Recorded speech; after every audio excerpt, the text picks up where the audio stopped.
Welcome back. This is Jeff Hix, curator of the Strange as It Seems archives and grand-nephew of John Hix, who created Strange as It Seems back in the late 1920s. I've been digging through these boxes of proof that I found in the back of the file cabinets that I didn't realize until I started digging through was all from the year 1960. And this was about the last year my grandma Elsie was essentially directing the Strange as It Seems feature that she had essentially taken over for her husband, Ernest Hix, my grandfather, who died in 1948 in a plane crash. He had been running it for 4 years after John Hix, who created it, had passed away from myocarditis, an inflammation of the heart. Strangely enough, he died on D-Day. Had nothing to do with the war back in 1944. But some of these strange and unusual facts, just before I was scanning these in and dropping off in the archives, I just decided to pull some of the more fascinating stories before I sent them back. And I came across a few interesting stories of discovery that I thought I would share as well. The first here is called The Fire of Discovery. Elsie published this in 1960. The Fire of Discovery, a pioneer's campfire, accidentally uncovered one of Pennsylvania's greatest coal deposits. A guy by the name of Necho Allen. He built his fire on an outcropping of black rocks. And in the morning, when he woke up, all the rocks were on fire. Fascinating. My family loved drawing this. Some really fascinating drawings of that. And it looks like where my family got this article, at least originally, was from Time Magazine, August 17th, 1935. The title of the article was, "Look, those black rocks, they're burning. How the discovery of a lonely pioneer launched an entirely new industrial era." Crazy, crazy story. One cool night in the fall of 1792, a pioneer adventurer by the name of Necho Allen built himself a small campfire and lay down beside it to sleep. In the morning, he was amazed to discover that his fire was still burning, a fire which emanated an intense and unusual heat. Allen investigated. He saw that he had built his fire the night before on certain black rocks, which apparently had caught fire themselves and now were burning and glowing like huge live jewels. He was not the first to notice this phenomenon. As early as 1180, of course, an English bishop had recorded the finding of black rocks that burned, but he was a progressive, forward-thinking man, this Allen. He realized that there was a force far too significant to waste on campfires, and he drew the attention of others to these remarkable black rocks. And presently, coal was playing a vital part in the story of civilization. Men were using the black rocks in steel. Men were using the black rocks in furnace and forge, making iron, making steel, making power to move machines. The Industrial Revolution was at hand, which changed our entire way of living. Strange as it seems. And the second story of discovery I pulled from 1960 archives. Looks like my grandma Elsie published in November of 1960, and she had pulled it from all the way back in 1937 that John Hix had featured, but it was the double discovery of Galileo. In devising the instrument which proved the principle of the pendulum, Galileo simultaneously invented the first efficient instrument for counting the human pulse beat. He was only 18 years old at the time. What a fascinating story. This was really in the early part of Galileo's career when he was young at the age of 18. And it was one of his first contributions to science. But it happened, he was watching a swinging chandelier in the Cathedral of Pisa, and he discovered the principle of the pendulum. The fact that regardless of the length of the arc in which a pendulum makes, it's invariably executed in exactly the same time. Only a change in the length of the pendulum itself will produce variation. This discovery, interestingly enough, was twofold. While studying the swinging pendulum and timing it with his heartbeat, he developed the first pulsimeter, a device for clocking the pulse. But, like many of Galileo's discoveries, it wasn't accepted, and centuries passed before the medical world again stumbled upon an efficient pulsologium. Strange as it seems, one of Galileo's most far-reaching scientific discoveries was made when he was 73 years old, blind in one eye and almost blind in the other. Using a crude telescope made from a piece of old organ pipe and 2 spectacle lenses, he verified and estimated the extent of the libration of the moon an axial swing of its visible surface. Fascinating stories about Galileo, strange as it seems. And the final story of discovery that I pulled that was actually kind of fascinating and a bit morbid, but never knew this, but Francis Bacon, famous Englishman, famous scientist, he died on Easter Sunday, 1626. He died from exposure because he was trying to find a method of preserving fowl by packing it with snow. Fascinating story. And this story comes from the British Information Services, agency of the British government from 1961. It was the press division, story by Peter J. Stevens, Francis Bacon, the 400-year enigma. Tons of information in here, fascinating life and times about Francis Bacon, and really this story of how he died on Easter Day, 1626, from exposure, trying to stuff snow into the stomach of a dead fowl to see if refrigeration could delay the process of putrefaction.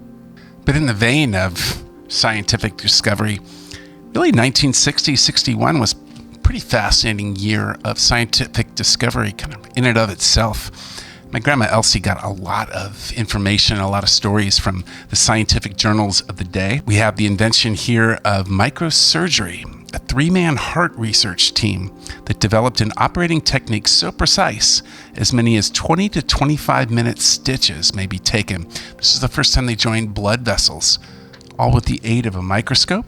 This came from the American Heart Association back in fall of 1960. News release, fascinating. Invention in medicine. There was also a new method for producing good-tasting frozen concentrated milk. This was published on the same day, November 30th of 1960. First time frozen concentrated milk had been invented. Pretty amazing. And another interesting fact published by Grandma Elsie, looks like December 1st of 1960. Many types of bacteria can survive heat as intense as that believed to exist on the moon, 275 degrees Fahrenheit, realizing that this was 1960, 9 years before man actually even landed on the moon to prove it. Here's a really fascinating fact. Do you know it does not take or require any more energy to think than it does to just sit and relax? And this was published a couple of times, not only in December of 1960, but before. I love this illustration of how much energy does it take to think. All these things probing a man's brain, and obviously the first thing on his mind, right off to his right. And in 1953, a letter from General Electric to Miss Elsie Hix. I've tried to find some information in response to your inquiry about measurements of the amount of energy used in hard mental work, but have been unable to do so. No experiments of this kind have been conducted in our research laboratory, nor in any other company laboratory, as far as I know. However, I believe that your assumption is correct, and this is where she got the fact. For it has been my understanding that the extra amount of energy used in active cerebration, as compared with a more relaxed condition, is not measurable, strange as it seems. So that's where she got the corroboration that it does not require more energy to think than it does to just relax. Fascinating. And here we have the 4 different types of tastes known to man: salt, sour, sweet, and bitter. There are really only 4 different types of taste. That's kind of fascinating, especially when you realize that she also published in 1960 that all smells are derived from 4 basic odors as well: fragrant, acid, burnt, and caprylic. Goaty. Fascinating. All smells derived from 4 basic types of smell. And speaking of the number 4, Science Now, December 23rd of 1960, Science Now recognizes 4 states of matter. So in addition to solid, liquid, and gas, the 4th state of matter was determined in 1960 to be plasma. Strange as it seems.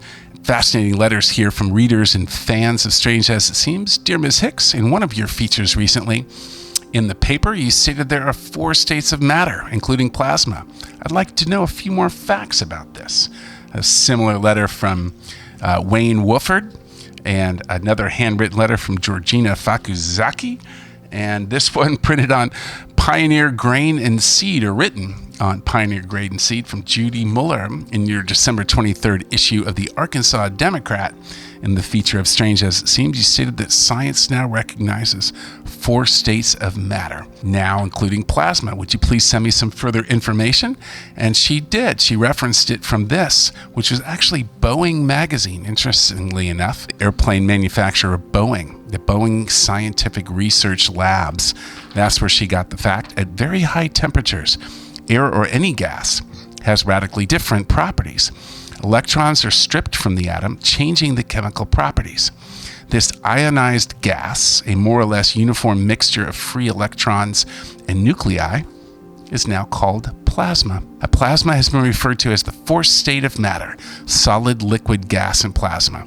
It's a good conductor of electricity, and its flow is affected by a magnetic field. A gas in its normal state has neither of these properties.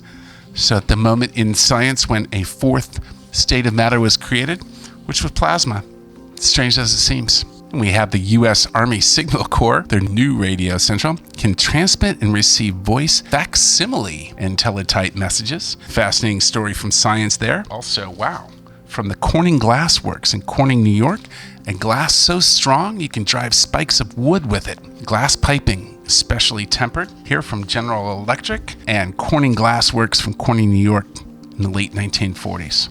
Strange as it seems. And this final amazing story of discovery from the Strange as It Seems annals came to, looks like in 1939, a letter to Mr. John Hix from a Mrs. Irene LaBelle. Dear Sir, would the following item be of interest to your program or your newspaper cartoons? I have an uncle whose chief diversion was seeking gold. No matter what trip he went on, he always carried his gold pan with him, and he would try out different places all over the state. This is Washington, washing a little here and a little there, and when he found gold finally, it was quite by accident, right in his own backyard, on a ranch he had lived on for some 20 years and still lives there, it being a very valuable place now. Many prospectors have traversed his ranch to go up into the hills beyond seeking gold, not knowing they were walking across one of the best finds in the country, nor did he know it himself for nearly 20 years. This is a true story. It was published, it looks like, by John Hix in the 1940s, again by Elsie in 1960. Gold is where you find it. For years, Frank Young searched unsuccessfully for gold. Then 25 years after he bought property and built his home, he accidentally discovered gold while digging in his own backyard. This story was so fascinating that John Hix actually sent, looks like not only Mrs. Irene Bell and Frank, it looks like he sent them a hereby grant to Colgate Palmolive Peat Company, Benton and Bowles, full right to use the name. So John Hix looks like he sold it for $10. Sent them a check for $10 for the rights to tell the story. And sure enough, we have the transcript here. It looks like a radio show was made of this story and published. Hopefully I'll find that radio show as well and put it down at the Strange as It Seems classics below when I come across that radio show as well about Frank Young and discovering gold in his backyard. Strange as it seems. So if you like stories like this about the strange and unusual, facts about science, nature, famous people, famous moments in history, please hit the bell to subscribe, like, follow, comment, send me a line, and join us next time as we return to the fascinating stories from the annals and the archives and the world around us here at Strange as It Seems.